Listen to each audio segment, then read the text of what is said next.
Hi! ಇವತ್ತೊಂದು outfit from scratch ಮಾಡೋಣ ಅಂತ ಅನ್ಕೊಂಡಿದ್ದೀನಿ. ಆಂಡ್ ಮಟೀರಿಯಲ್ ಈ ತರ ರಾಣಿ ಪಿಂಕಲ್ಲಿ ಬಂದಿದೆ. ಬಾರ್ಡರ್ ಬಂದು ಮೇಲ್ಗಡೆ ಆಂಡ್ ಕೆಳಗಡೆ ಬಾರ್ಡರ್ಸ್ ಬಂದಿದೆ. ಲೈನಿಂಗ್‌ನ ಆಲ್ರೆಡಿ ಮಾರ್ಕ್ ಮಾಡಿಟ್ಟಿದ್ದೀನಿ. ಸೊ ಕಟಿಂಗ್ ಮಾಡುವಂಥ ಟೈಮ್. ಈ ರೀತಿಯಾಗಿ ಕಟಿಂಗ್ ಎಲ್ಲ ಪೂರ್ತಿ ಮುಗಿಸಾದ್ಮೇಲೆ ಲೈನಿಂಗ್‌ನ ಫ್ಯಾಬ್ರಿಕ್ ಮೇಲೆ ಇಟ್ಟು ಅದನ್ನ ಕೂಡ ಕಟಿಂಗ್ ಮಾಡಿ ಆಯ್ತು.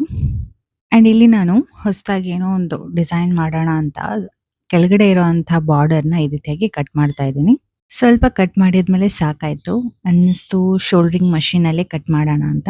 ಸೊ ನೆಕ್ಸ್ಟ್ ಪ್ರಾಸೆಸ್ ಶೋಲ್ಡರಿಂಗ್ ಮಷೀನಲ್ಲಿ ಕಟ್ ಮಾಡೋವಂಥದ್ದು. ಆ್ಯಂಡ್ ಅದು ಹೇಗೆ ಮಾಡೋದು ಅಂತ ನೆಕ್ಸ್ಟ್ ತೋರಿಸ್ತೀನಿ.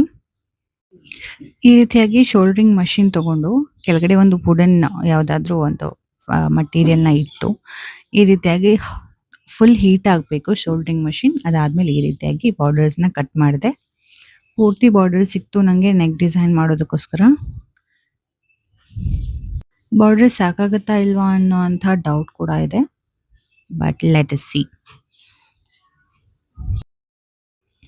ಆ್ಯಂಡ್ ಬಾರ್ಡರ್ ಕಟಿಂಗ್‌ಗೆನೆ ತುಂಬಾನೇ ಟೈಮ್ ತಗೊಳ್ತು. ಅದಾದ್ಮೇಲೆ ಸ್ಟಿಚಿಂಗ್ ಸ್ಟಾರ್ಟ್ ಮಾಡಿದೆ. ಆ್ಯಂಡ್ ಸ್ಟಿಚಿಂಗ್ ಕೂಡ ಕಂಪ್ಲೀಟ್ ಆಯಿತು. ಪ್ಯಾಟರ್ನ್ ವರ್ಕ್ ಆಗಿರೋದ್ರಿಂದ ತುಂಬಾ ಟೈಮ್ ತಗೊಳ್ತು ಕುರ್ತಿನ ಡಿಸೈನ್ ಮಾಡೋದಕ್ಕೆ ಆ್ಯಂಡ್ ಸ್ಟಿಚಿಂಗ್ ಮಾಡೋದಕ್ಕೆ. ಇದೆಲ್ಲ ಆದ್ಮೇಲೆ ಸ್ಟಿಚಿಂಗ್‌ನ ಕಂಪ್ಲೀಟ್ ಮಾಡಿದೆ. ಆ್ಯಂಡ್ ಅದ್ರ ಜೊತೆ ನೆಕ್ ಡಿಸೈನು ಕಂಪ್ಲೀಟ್ ಆಯಿತು. ಸೊ ಪೂರ್ತಿ ಡಿಸೈನ್ ನೋಡಬೇಕು ಅನ್ನೋಂಥವ್ರು ಪಾರ್ಟ್ 2ನ ತಪ್ಪದೆ ನೋಡಿ. ಆ್ಯಂಡ್ ಅದಕ್ಕೋಸ್ಕರ ಚಾನಲ್‌ನ ಫಾಲೋ ಮಾಡೋದನ್ನು ಮರಿಬೇಡಿ. Until then stay tuned. Bye bye. Next ವಿಡಿಯೋದಲ್ಲಿ ಮತ್ತೆ ಸಿಗೋಣ.